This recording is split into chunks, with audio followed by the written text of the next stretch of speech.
હું ક્યાં હતી અને ક્યાં મને લઈ ગયા. મને એ ખબર નહોતી પડતી કે પુષ્ટ કરાવીને એક દિવસ સેવા વિના ન રખાશે. હવે ઠાકોરજી ઘરમાં પધાર્યા અને જે એણે સમજણ પાડી,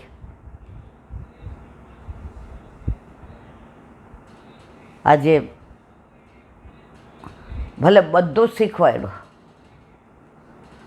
પરંતુ મારી લાયકાત વિના ઘણું બધું આપી દીધું. આજે નિધિ ખજાનો આપણને લાગી પડે ને, લાગી જાય ને કોઈનો, તો બધા હંતાડીને મૂકી દે કે કોઈને ખબર ન પડે. તો મને આ એવો ખજાનો લાગી ગયો કે આવો ખજાનો કોઈને સ્વપ્ને ખ્યાલ ન હોય એવી નિધિ મારા ઉપર પધરાવી દીધી. હવે મને કોઈની ચિંતા નથી, હવે મને કોઈનો ડર નથી, હવે મને કોઈની બીક નથી. બસ મને એટલી ખબર છે કે જેણે મારો હાથ પકડ્યો છે એ હાથ પકડીને જ મને લઈ જશે. એટલે હવે મારે મારી ચિંતા કરવાની જરૂર નથી. હજી હું મારી ચિંતા કરું છું એનો મતલબ એમ છે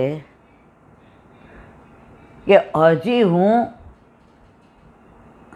મારું આ બધી અહંતા મમતા મારામાંથી જાય નહીં ત્યાં સુધી પુષ્ટિ માર્ગ ફલિત થાય નહીં. હવે ધીમે ધીમે એટલી ખબર પડવા માંડી, પ્રભુ ક્યારેય તમારા અહિતનું ન કરે, હિતનું જ કરે. ઠાકોરજી ઘરમાં બિરાજે. હમણાં એક વૈષ્ણવ નવા ઠાકોરજી પુષ્ટ કરાવ્યા, તમે હતા. હવે જે સિદ્ધિ એને સખડીની આજ્ઞા આપી દીધી. 2-4 દિવસ આમ મને રોજ ફોન કરે, ઈલા દીદી તમે કાંઈક કરો, આ બધું માથી ન થાય. હું બીએડનું કરું છું, નાની આમ એટલે એવું બોલે, હું બીએડનું કરું છું ઈલા દીદી. મેં તો વલ્લભ કરશે, તારા માથે પધરાવ્યા છે તો તારી લાયકાત હશે ને, તારામાં કાંઈક હશે ને, તો પાછી રાજી થઈ જાય. પછી અઠવાડિયા પછી એને એટલે બીએડમાં રજા એટલે અહીંયા આવી. મેં કીધું ન થતું એ તો મારા ઘરે હે શું મારા ઘરે પધરાવી જાય? મેં કીધું કેમ અકળાણી બટા, ઠાકોરજી કોઈને ઘરે પધરાવાય, આપણો વર કોઈને દેવાય? મેં કીધું હવે બસ, હવે મારે આજ સાંભળવું હતું. પછી મેં કીધું તારે આ બધું પહોંચે એ કે હું એટલે મને આમ નામ ન દેતા, પણ ગયે રવિવારે એવું થયું કે મારા મિસ્ટરને અમારા ગામડેથી 4-5 વૈષ્ણવ ખરીદી કરવા આવ્યા હતા. અમે પટેલ રહ્યા, ખેડૂ રહ્યા, એટલે અમે એકબીજાના ઘરે કામ હોય તો જાય. હવે ફોન મોબાઈલ હતા તો એ કરતા ભૂલી ગયા. એટલે ઓલા લોકોને કીધું કે તમે અત્યારે પાછા ઘરે જાશો, પાછા આવશો તો 2 કલાક અહીં તો બધું દૂર હોય, તો તમને ખોટું ન લાગે તો તમારો સામાન મારી ફેક્ટરીમાં મૂકી દો ને તમે ખરીદી કરી લ્યો. પછી બપોરે હું જમવા જાઉં એટલે તમને લેતો જાઓ. ઓલા લોકો કે હા કાંઈ વાંધો નહીં. હવે અહીંયા તો આણે સમાધાન કેવી રીતે કર્યું હોય? 2 જણનું. અને ખબર નહીં તે દિવસે થોડોક લોટ વધુ બંધાઈ ગયો હતો. હવે 1:30-2 થાય એટલે એનો વર જમવા આવે. હવે 2 વાગે આવ્યા. એટલે એલાનથી અમારે મારા સસરાના વખતનો બંગલો છે, મોટો. હવે એ લોકો તો ગામડે રહે છે અને મારા ઘરવાળા એક ને એક છે, એટલે એને જોબ સરસ છે. હવે મારા સસરા તો કહે છે તું તાર ખેતી કર, કાંઈ જોબ નથી કરવી.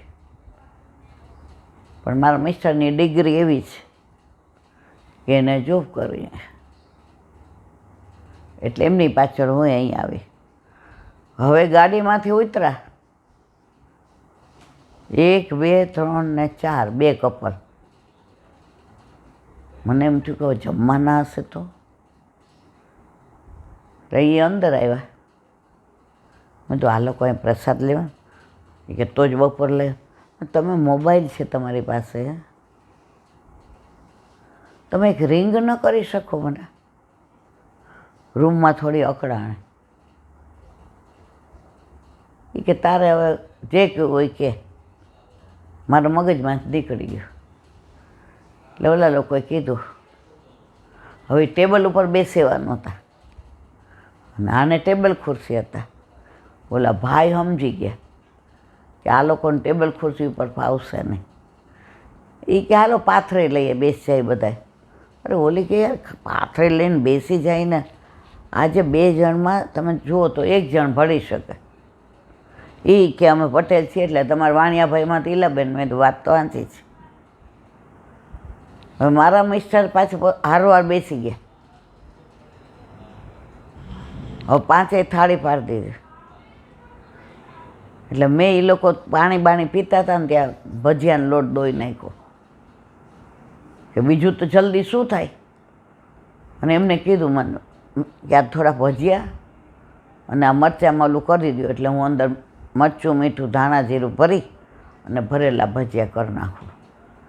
ધરીને ઠાકોરજીને ધરી દીધા અને ગરમ ગરમ બધાને. એટલે હું પાછું બોલી ખરી. એ કે ગરમ ગરમ પૂરી પહેલાં કે ભજીયા? હવે અમારે કાઠિયાવાડમાં અમને પટેલ ભાઈઓને ભજીયાનું વધુ, એટલે કે ના ભજીયા. એટલે ગરમ ભજીયા બનાવ્યા. પછી 5 મિનિટ ગેસ બંધ કર્યો અને પૂરીનો લોટ બાંધ્યો. પાલીની બેન જોઈ તો એટલે ચોબા પૂરી. હવે શાક અને દાળ, સંભારો, કાકડીનું ઓલું શું કહેવાય, કચુંબર ને કાકડીનું આ બનાવ્યું રાયતું. હવે આ તો પીરસવા માંડી આખી તપેલી લઈને. અલા ભાઈ બાઉલમાં લ્યો આમ તેમ આપણે ભણેલા ગણ. આ તો સીધી તપેલી લઈ ગયા. સૌથી સારું ઈલાબેન શું થયું કે છીબા ઢાંકેલા એમના નહોતા. અને હું થોડી મૂંઝાઈ ગઈ. ગુસાઈજીની આણ આપી, કારણ કે બરડિયામાં મને 2-3 અનુભવ આવા હતા. તો શાકે ફરીવાર ના કર્યું, દાળ નહીં, રાયતું નહીં, બધુંય 5 જણાએ સરસ રીતે જમી લીધું. મને તો ચિંતા હતી જ નહીં મારી કે હું તો મારે આ પૂરી ન્યારે ચાય કરીને ખાઈ લઈશ. મારા મહેમાન હચવાઈ ગયા ને. અને બધાએ જેમ 2 મોઢે વખાણ કર્યા. એ કે આવું નહીં, તું તો હજી બહુ નાની છે પણ રસોઈ સરસ કરે છે. તારી રસોઈના તોલે કોઈ ના આવે. હવે એ બધાને ઘરે ઠાકોરજી નહોતા. અહીંયા હું ઠાકોરજી પધરાવીને આવી હતી.